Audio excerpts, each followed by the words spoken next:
A beautiful object, whether natural or man made, always gives pleasure to human eyes and human nature. So, welcome to this class of Langlet Academy, where we are going to discuss about a beautiful poem, A Thing of Beauty, from the pen of John Keats, a famous British romantic poet. So, let's begin.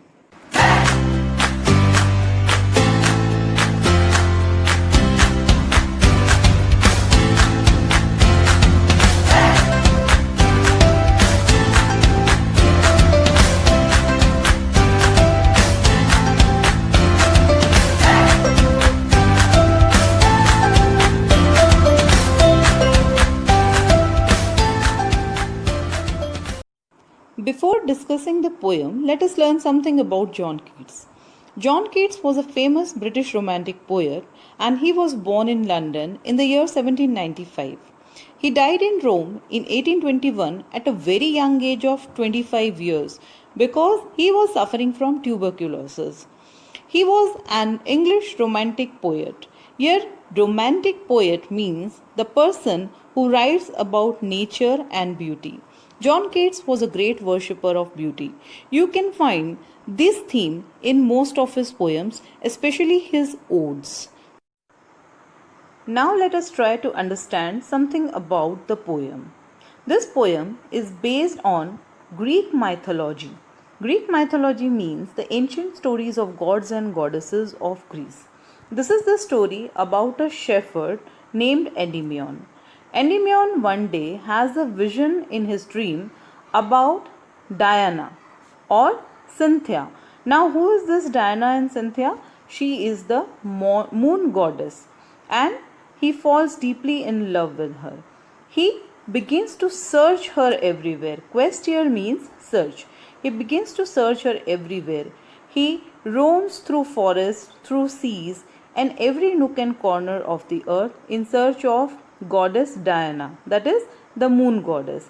And in his search, he comes across an earthly maiden. Earthly means the common, and maiden means lady, a common lady of the earth.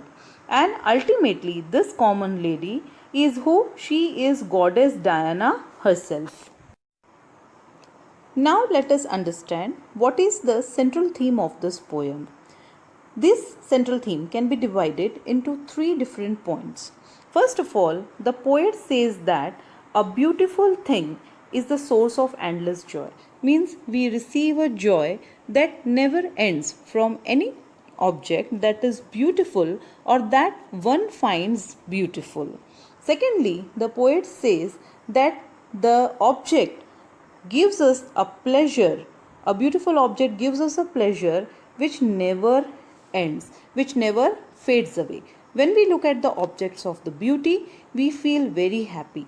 And this happiness which we find looking at the beautiful objects, they give peace to our mind, they give pleasure to our heart, even after these beautiful objects are no more in front of us or we cannot see them anymore.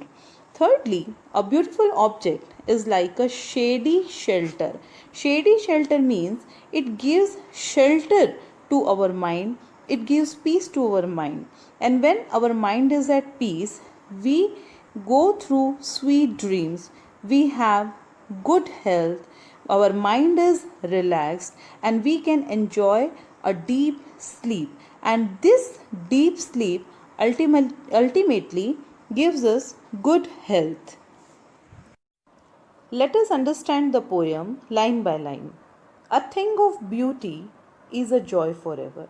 A beautiful object gives us happiness not for few moments but forever. Its loveliness increases. The beauty of the object increases as the time passes. It will never pass into nothingness. The beauty never comes to an end. It is not that when we can no more see the object, the beauty comes to an end. Now it is no more in front of us, so it is not beautiful. But as the time passes, we feel happier and happier due to the memories of that beautiful object. So even when the object is no more or is destroyed, the beauty continues to be with us and its beauty increases. But will keep a bower quiet for us. Bower here means a shady place under the tree. Just like a tree which is full of leaves gives shade to the person resting under it. This rest ultimately leads to a sound sleep, happiness, full of dreams, and sound health. Similarly, when a beautiful object gives happiness to a person looking at it, the person feels relaxation in his mind, just like that traveler who is resting under the tree. Because of happiness, his mind is relaxed, and as his mind is relaxed, he enjoys sweet dreams, good breathing, and sound health. Now, let us discuss the literary devices used in these lines. A bower quite for us. In this line, the literary device used is metaphor. In metaphor, we all know that two different things are not only compared with each other due to the similar qualities, but one thing is taken as granted as another. Here also, the beauty of a beautiful object is compared to a bower, and it is taken for granted that beauty is like a bower. Second literary device used in this line is alliteration. Alliteration means the when the consonant sound is repeated. Here also the consonant sound of sleep S and sweet S is repeated, and therefore this literary device is an alliteration. Now let us discuss the possible questions from this line. The question can be asked, how do beautiful things help us to live a happy life? To this we can answer that we derive comfort and happiness when we look at the objects of beauty, and the lasting impressions they leave on our minds is a source of permanent joy. The beautiful objects provide us relief and relaxation from everyday problems which we are facing, and thus they make our life happy. Secondly, the students also need to remember the name of poem as well as the name of the poet. Most of the students are seen learning the literary devices and the question answers, but they do not pay attention to the name of the poet or the exact name of the poem. So students, you must also remember the title as well as the poet. One more possible question that is asked is how a thing of beauty is a joy forever. This question needs to be answered in a way that a thing of beauty is a joy forever because it is an eternal source of pleasure and motivation.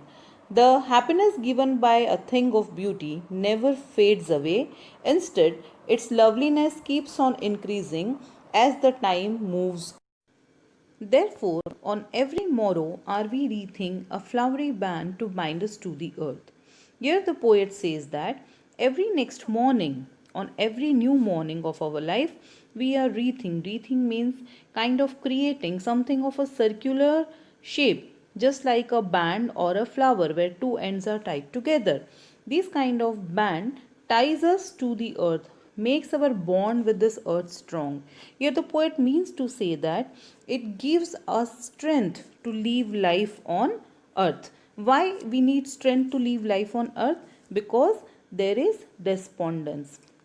In spite of despondence, or the human values, human qualities have gone down, they are decreasing, and there is dearth. Dearth here means scarcity. There is dearth of noble and wise men. Natures means here men, and the days are gloomy. Days here represent life. Life is dull, life has become sad. So the poet says that we need strength to live our life on earth. This meaning is represented in the line a flowery band to bind on the earth. And how do we get this strength? We get this strength because of the memories of the sweet dreams which we have when our mind is relaxed after a vision of a beautiful object. The literary devices used in these lines are imagery, alliteration again over here, and metaphor. How? Let us understand. Imagery means which helps to create an image in our mind.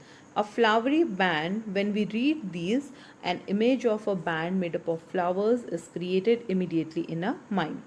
Alliteration is used here because the consonant B and B is repeated. Also, the power that happiness due to the beautiful objects we get is compared, not only compared to a flowery band, but it is assumed it is a band of flowers. So the literary device used here is metaphor. Again, the consonant N and N is repeated consecutively. So here the figure of speech is, that means the literary device is alliteration. Of all the unhealthy and overdarkened ways made for our searching. Now, here the poet means to say that we have adopted all the unhealthy and corrupt practices that for living our life. Made for our searching here means living our life. And in spite of all these things, some shape of beauty, that is, some beautiful object, whether natural or man made, moves away the pall from our dark spirits. Pall here means a cloth used to cover a coffin. So, some beautiful object removes this cover from our dark spirits. Dark spirits here represent the thoughts. Our thoughts are dark, they are not happy, they are sad, and it is covered by the covering, which is a kind that is used to cover a coffin. So, the happiness which we receive from the sight of a beautiful object removes this cover from our darker thoughts. Such the sun, the moon, trees old and young, sprouting a shady boon. Here the poet goes on to list the object of nature whose beauty provides us happiness. The poet says that the sun, the moon, the trees that are old as well as that are young, they provide shade to the objects of nature, whether these objects are animals like simple sheep or the beautiful flowers like the daffodils. They provide shade to these objects of nature, and the shade is like a boon, it's like a vardhan. With the green world they live in and the clear rills. Now the poet says that these animals or flowers, they live among the greenery provided by nature, are clear streams of water. Rills here means streams of water that for themselves a cooling covert make. Covert here means a covering or a shelter. Now these streams provide water and greenery to the objects of nature, and also clear drinking water to the animals and birds. Gains the hot season. In the summer they provide coolness as well as drinking water to the birds and animals. They also provide clear water for the development of the greenery in the nature. The mid-forest brake reach with sprinkling of fair musk rose blooms. Here break means the process to slow down. The forest, in the midst of the forest, lots of bushes are growing and there are lot many musk roses blooming among these bushes, and all these objects which are listed in these lines provide us joy, pleasure and happiness. Now students, one question is asked commonly over here, that list out the objects that poet mentions in the poem, the objects of nature that gives us beauty. So we have discussed all these objects. They are the sun, the moon, the sheep, the daffodils, the musk rose. So you have to write this answer that these are the objects that provide us happiness and joy. And such too is the grandeur of the tombs we have imagined for the mighty dead, all lovely tales that we have heard or read. Here the poet means to say that there is beauty even in the death. Dooms here. He says that even death is beautiful. How it is beautiful? Because we have heard the stories of our ancestor. Here mighty dead means our ancestors, our forefathers. We have imagined, means when we hear the stories of their lives, their bravery, we create an imaginary picture in our mind. So listening to their stories, all their lovely tales, we whatever we listen or we read about them, these tales gives us immense pleasure, happiness, inspiration or motivation. And listening or reading about these stories gives us pleasure, and thus poet compares the stories of the death of our forefathers or ancestors as a beautiful thing.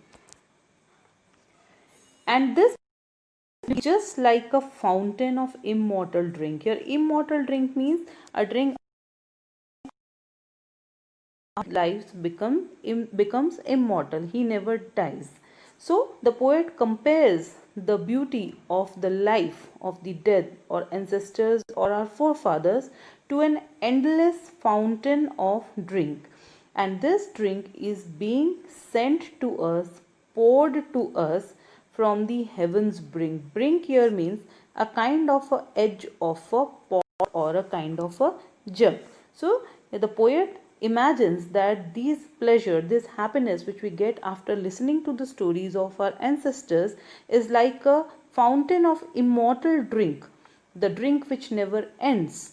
And this is being served to us directly by the God, and we are enjoying this happiness because of the beauty of the deeds of our ancestors or our forefathers. Now, one important question which can be asked is that how does the immortal drink affect us? So, it gives us inspiration, it gives us motivation, and ultimately we receive joy and pleasure from that. One more question can be asked, that how is the beauty of the dead being compared to the immortal drink? So I have already explained in this lines, and you can frame your answers accordingly. Now let us discuss about the literary devices used in this lines. And such too is the grandeur of the dooms. Here again the poet uses imagery. Imagery means we create a picture about our ancestors, our forefathers. Next is an endless fountain of immortal drink. So as I have explained that poet here compares the beauty which we see in the lives of our ancestors, our forefathers, and the happiness which we receive after listening about their deeds, about their lives, is compared, not only compared, but it is taken for granted that it is an endless fountain of immortal drink. Hence the literary device used is a metaphor. Again now the poet says that this drink is being directly served to us by God. Heaven's brink means by God. So here it creates an image in our mind, and the literary device used here is imagery. So I hope students that this poem is very clear to you. If you have any doubts regarding this poem or any explanation or question answers, you can comment in the comment box and I will definitely reply to your comments. Thank you for watching.